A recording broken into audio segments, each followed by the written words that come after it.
Bonjour à tous, bienvenue à la table pour cette nouvelle capsule. Il s'est passé beaucoup de belles choses durant les 2 dernières semaines et j'aimerais qu'on puisse prendre le temps de pouvoir les partager et partager aussi le nouveau sujet.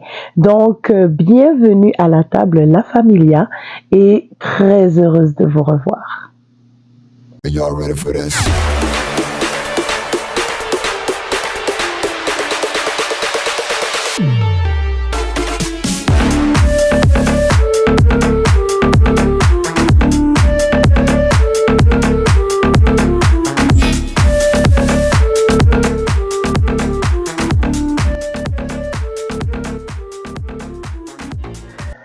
Donc, pour ceux qui ne le savent pas, j'ai pu accéder à un nouveau cadre ministériel depuis ces 2 dernières semaines. De plus, ma fille a fait le choix d'accepter le Christ et de pouvoir suivre son Dieu dans les eaux du baptême. Donc, nous glorifions le nom du Seigneur pour cela. Ce n'est pas par notre force, mais c'est par la grâce de notre Seigneur. Donc, nous continuons dans notre merveilleux sujet qui est l'amour et nous retournons à notre verset de base qui est 1 Corinthiens 13 à partir du verset 4. Et cela nous dit, je lis au nom du Seigneur, « L'amour est patient, il est plein de bonté, l'amour n'est point envieux, l'amour ne se vante point et ne s'enfle point d'orgueil. Il ne fait rien de malhonnête, il ne cherche point son intérêt. Il ne s'irrite point, il ne soupçonne point le mal, il ne se réjouit point de l'injustice, mais il se réjouit de la vérité. Il excuse tout, il croit tout, il espère tout et il supporte tout. Voilà l'amour.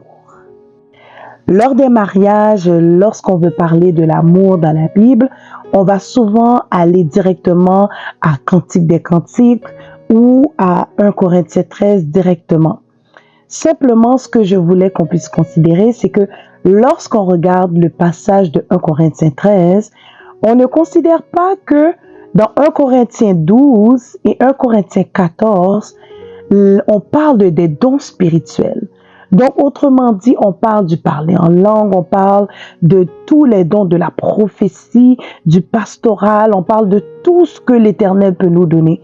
Et entre ces deux passages, où est-ce que Paul nous dit d'aspirer aux dons les meilleurs, il nous met une description en détail de l'amour. Donc, autrement dit, nous pourrions avoir toutes choses. Les dons spirituels ne peuvent être totalement manifestes sans avoir pour base l'amour. C'est-à-dire que tu peux avoir tout ça, mais si tu n'as pas l'approche, si ta vision n'est pas d'aimer, n'est pas de supporter, n'est pas d'avoir de la bonté, n'est pas d'avoir tout ce que l'amour a afin de manifester ses dons, tout cela ne sert de rien. Et la dernière fois, nous avons vu que l'amour est patient. Là, si nous l'abordons du point de vue de la bonté, lorsqu'on voit la bonté de l'Éternel, les bontés de l'Éternel, autrement dit, c'est une partie même de Dieu. L'amour, c'est Dieu. L'amour, c'est la bonté. Lorsqu'on parle de bonté, c'est la disposition de quelqu'un à être bienveillant, compatissant, charitable. Donc, la parole nous dit que l'Éternel a compassion de ses enfants. Donc, l'Éternel est disposé envers nous. Les bontés de l'Éternel, la bonté de l'Éternel. Donc, lorsque tu as l'amour, tu es vraiment disposé, ton cœur est disposé vers les autres. Et c'est pour ça que lorsqu'on parle des dons spirituels, on parle de la bonté de l'Éternel, on parle d'avoir un cœur qui est prêt à servir, un cœur qui est prêt à être près de l'autre. Et lorsqu'on parle de la bonté, on parle de la clémence, de la compassion, de la miséricorde, de la bienveillance. Et la bienveillance, c'est aussi une disposition favorable. Donc, c'est le fait d'être versé vers les autres.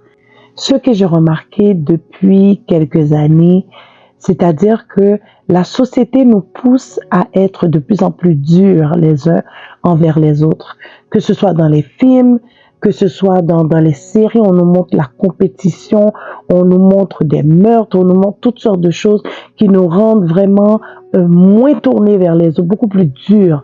Nos cœurs ont tendance à force d'écouter, à force de voir, à pouvoir vraiment être fermés les uns envers les autres.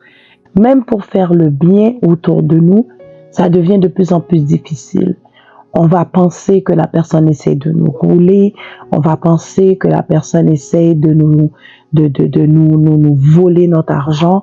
Donc, même pour des genres de choses comme Vision mondiale, lorsqu'on nous montre des enfants avec le ventre énorme, kwashiorkor, des sociétés comme la Croix-Rouge, toutes sortes de sociétés, des ONG qui ont, avec le temps, on a découvert malheureusement escroquer des fonds. Ça nous pousse à pouvoir nous fermer les uns envers les autres.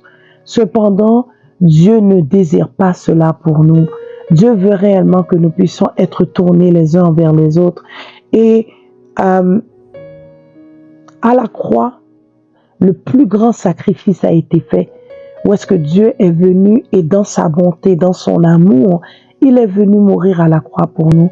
L'Éternel n'a pas regardé à ce que nous sommes, ce que nous pourrions être, mais il a regardé à son amour et sa miséricorde envers nous. Et la miséricorde, c'est la sensibilité au malheur d'autrui. Donc, il a été sensible envers nous.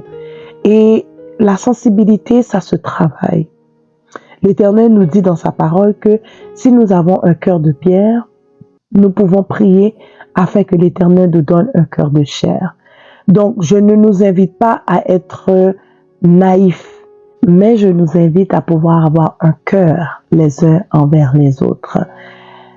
Jésus nous a partagé une parabole où est-ce que il y avait un homme qui devait une très grande somme d'argent et son maître l'a appelé et il pouvait le mettre en prison, lui et sa femme et ses enfants. Mais lorsque l'homme a plaidé et il l'a libéré, il a dit « Ok, tu peux travailler, rends-moi mon argent par la suite. » Mais cet homme, lorsqu'il est sorti, il s'est rappelé qu'il y a quelqu'un qui lui devait de l'argent et il a été voir cette personne-là et il était prêt à quasiment le tuer et à le battre pour avoir l'argent que cette personne avait. Et lorsque le maître a appris cela, il l'a rappelé pour dire « Mais est-ce que toi, tu ne devais pas plus que cette autre personne ?» Pourquoi je relate cette parabole? C'est que bien souvent, nous allons être beaucoup plus durs, avoir beaucoup moins de bonté envers nos frères, envers nos sœurs, que pour nous-mêmes.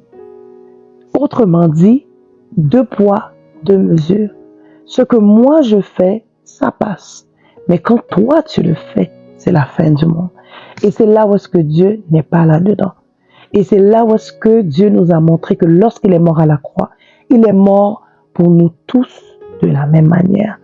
Donc, il faut que la bonté que tu as ne soit pas simplement pour toi et ce que tu apprécies, mais qu'elle soit pour tous. Donc, mes frères et mes sœurs, cette semaine, je nous invite à être cléments, bienveillants, miséricordieux, à avoir un cœur pour nos frères et nos sœurs, que nous puissions arrêter d'avoir 2 poids, 2 mesures, car Dieu est mort à la croix pour nous tous de la même manière. Donc, ayons un cœur comme notre Seigneur. Et si nous ne l'avons pas encore, prions simplement que Dieu nous donne son amour, comme lui nous a aimés, que nous puissions aimer nous à notre tour. Dieu nous dit dans sa parole, aime ton prochain comme toi-même. Donc, merci d'être revenu à la table et on se dit à la semaine prochaine. Bonne semaine.